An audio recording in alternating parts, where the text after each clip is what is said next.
បាទសួស្តីបងប្អូនទាំងអស់គ្នាចឹងថ្ងៃគឺយើងមកធ្វើលំហាត់ limit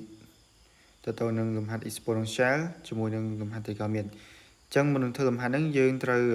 ចាំរូបមន្តចំនួន2គឺ limit អុយ control 0សេគុណអុយ x ដក1នៅលើអុយ x អាហ្នឹងស្មើ1អញ្ចឹងនៅពេលអុយ control 0នេះគឺពេលជួសទៅអាកន្លែងស្វ័យគុណរបស់ហ្នឹងគឺឃើញ0អញ្ចឹងនៅពេលយើងប្រើហ្នឹងគឺយើងជំនួសចូលផងបើសិនជួសចូលដល់ឃើញ0អានឹងយើងអាចប្រើបានហើយមួយទៀតគឺ limit x ទៅ0នៃ sin ax នៅលើ ax ស្មើ1ចាឥឡូវយើងមកមើលលំហាត់យើង limit x ទៅ0នៃ សេគុណ sin x ដកឲ្យសេគុណ sin 2x នៅលើ sin 3x ចឹងបើសិនយើងជំនួស x ស្មើ0ចូលយើងបានសេគុណអីសេគុណអី sin 0 sin 0ស្មើ0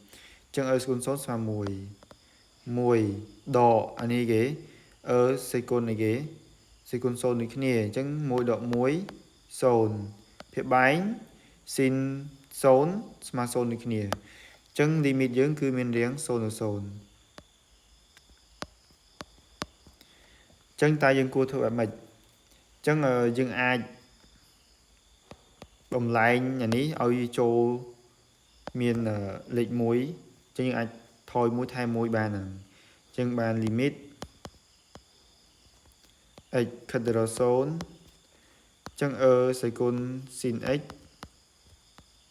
លោកគ្រូថយ1អញ្ចឹងថយ1ដើម្បីដូចដើមវិញគ្រូថែម1វិញហើយដកជាមួយខាងក្រោយគឺសេគុណ sin 2x ចែកឲ្យភាគបែងយើង sin 3x ដដែលយើងអត់ធ្វើអីវាទេហ្នឹងទុកវាសិនហើយយើងមើលតទៀតយើងបាន limit x ខិតទៅដល់0អញ្ចឹងសេគុណ sin x ដក1គ្រូចាប់វាម្ដុំដក1អញ្ចឹងខាងក្រោយនេះគ្រូទាញដកជាកតាអញ្ចឹងវាបដូរសញ្ញាទៅជាសេគុណ sin 2x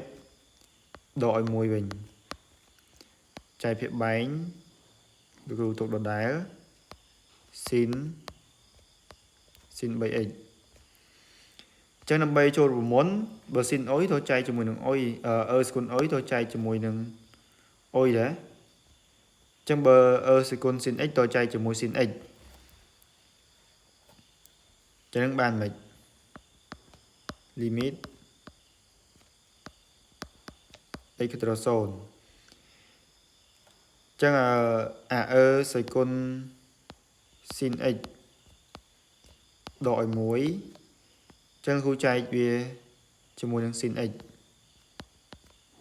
ចែក sin x អញ្ចឹងបើចែក sin x មិនវាលើសដែរអញ្ចឹងបើលើសវាដូចដើមមានត្រូវគុណមិនគុណជាមួយ sin x វិញគុណជាមួយ sin x អញ្ចឹងដើម្បីចូលរូបមន្តទៀតគ្រូចែកជាមួយនឹង x វិញឡើយនេះគ្រូចែក x ដកឲ្យស្វ័យគុណ sin 2x ដកឲ្យ1ហ្នឹងអញ្ចឹងយើងចែកជាមួយនឹងអីដែរដើម្បីចូលរូបមន្តចែកជាមួយនឹង sin 2x អញ្ចឹងបើចែក sin 2x វាលើសអញ្ចឹងគ្រូគុណជាមួយនឹង sin 2x វិញ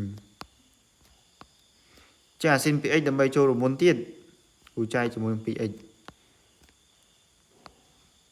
ចែក 2x អញ្ចឹងបើចែក 2x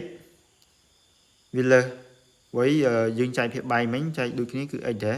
អញ្ចឹងបើលើសគ្រូគុណនឹង2អញ្ចឹងមានថាភាគយកហ្នឹងបើយើងគិតមើលទៅលោកគ្រូចែកជាមួយនឹង x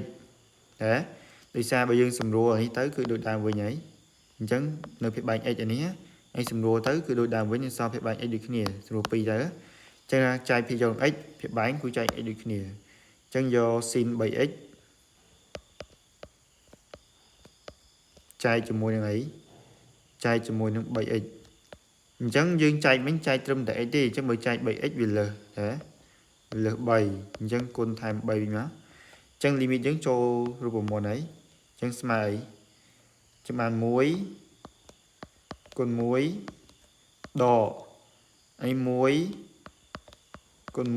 1គុណនឹង2ចែកឲ្យភាពបែងយើងមែនភាពបែងយើង1គុណ3អញ្ចឹងស្មើឲ្យបាន1ដក2នៅលើ3អញ្ចឹងចម្លើយយើងឃើញដក1នៅលើ3បើអញ្ចឹង limit យើងឃើញចម្លើយដក1លើ3បើអញ្ចឹងលំហាត់យើងក៏មានតែប៉ុណ្្នឹងដែរហើយកុំភ្លេចជួយចុច like follow subscribe ម្នាក់មួយផងយើងនឹងជួបគ្នានៅវីដេអូក្រោយទៀត